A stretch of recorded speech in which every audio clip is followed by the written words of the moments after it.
Okay. If you've got a pain in your neck, I'll give you a couple of things that you can do. I'm just going to turn with my back towards you. So if you had pain up into any of these neck muscles, or even in between your shoulder blades, this might be quite a nice little routine to do. Looking down towards the floor, fingers at the base, you know where that ridge is? And actually looking up, my mistake. Place your fingers on the ridge, and then you're sliding fingers down as you bring your chin down towards the floor. So look up, fingers at the ridge, look down, sliding the fingers down the back of the neck. So I'm avoiding the spine itself. I'm just keeping my fingers on the soft tissue. So you could do about 10 of them.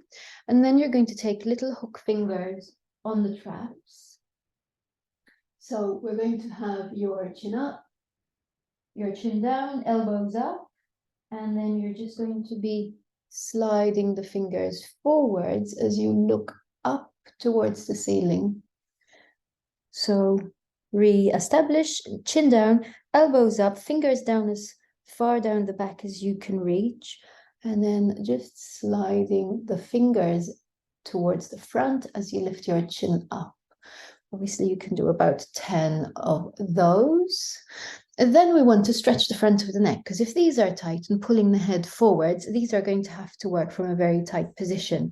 So if you actually put your fingers on these muscles here as you look down, you can feel there's a little bit of tension here.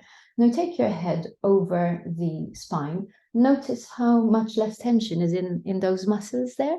So it just releases. So if you can, try and remember to not have your head here, but to actually keep your head over the spine. That's going to help in itself, but also releasing these muscles will also help. So chin down, pull the skin forwards off the collarbone, and then you can do little rainbow shapes, semicircle, from shoulder to shoulder.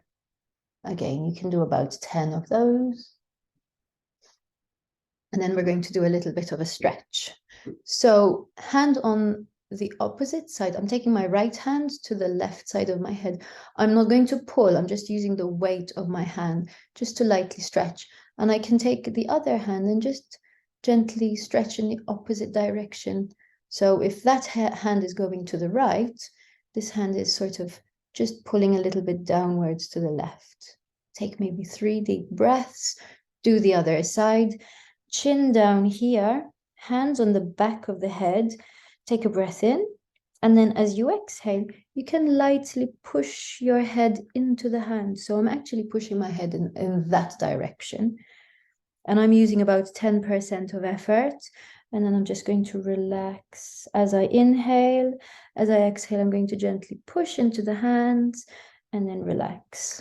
Okay, then one more thing.